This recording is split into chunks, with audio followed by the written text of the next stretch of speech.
আজ থেকে উত্তরবঙ্গ বিশ্ববিদ্যালয়ের রামকৃষ্ণ হল অফ রেসিডেন্স বন্ধ মেস পরিষেবা বন্ধ থাকায় সকাল থেকে বিক্ষোভে ফেটে পড়ল শিক্ষার্থীরা। অভিযোগ, বিশ্ববিদ্যালয়ের উপাচার্য কেউ নেই না থাকায় রেজিস্ট্রার সহ ফিনান্স অফিসার ও একাধিক উচ্চপদ শূন্য। পদ শূন্য থাকা আর্থিক সংকটে পড়ে মেস বন্ধ করার সিদ্ধান্ত হোস্টেল কর্তৃপক্ষের। আগামী দিনে পরিষেবা স্বাভাবিক না হলে আন্দোলন বৃহত্তর হবে বলে হুঁশিয়ারি দিল শিক্ষার্থীরা। এদিন সকাল থেকে বিশ্ববিদ্যালয়ে ভাতের দাবিতে ক্ষোভে ফেটে পড়েন আবাসিক শিক্ষার্থীরা। পাশাপাশি বিশ্ববিদ্যালয়ের নিরাপত্তা ব্যবস্থা সহ একাধিক শূন্যপদ রয়েছে বলেও অভিযোগ। অন্যদিকে মেসের রান্নাঘরে কর্মীরাও বিশ্ববিদ্যালয়ের নির্দিষ্ট সময় চলে এসেছে। তাদের বক্তব্য, মেস কর্তৃপক্ষ যদি রান্নার উপযুক্ত সামগ্রী এনে দেয় তবেই তারা মেসের আবাসিকদের জন্য রান্না করে খাবার যোগান দিতে প্রস্তুত। আবাসিকদের বক্তব্য, তারা সবাই গরিব পরিবারের ছেলে মেয়ে, বাইরে থেকে কিনে খাবার খাওয়ার মতো সঙ্গতি নেই। সেইখানে দাঁড়িয়ে যদি মেস থেকে খাবার সরবরাহ না করা হয় তাহলে তাদের অভুক্ত থাকতে হবে। এখন দেখার বিষয় আবাসিকদের এই আন্দোলন কোন দিকে মোড় নেয়।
সমস্যার যে শুরু হয়েছে এটা আমরা দেখতে পেয়েছি যে গত 3 মাস থেকে আমাদের ইউনিভার্সিটিতে ভিসি নিয়োগ হচ্ছে না, এবং ভিসি না থাকার ফলে রেজিস্ট্রার নেই, এমনকি ফিনান্স অফিসার নেই।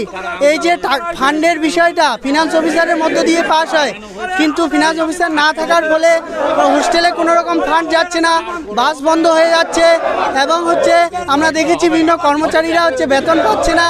এর ফলে সমস্ত শিক্ষা ব্যবস্থার ইউনিভার্সিটি শিক্ষা ব্যবস্থার উপর প্রভাব পড়ছে, এবং খাবারের সমস্যা, এটা তো ভয়ঙ্কর সমস্যা। আসলে হোস্টেলে কারা আসে? যারা গরিব ঘরের ছেলে মেয়ে, তারা কম টাকায় পড়াশোনা করতে চায়। কিন্তু আজকে দেখুন কিভাবে খাবার বন্ধ হয়ে গেল, তাহলে এই ছাত্রছাত্রীরা কোথায় যাবে?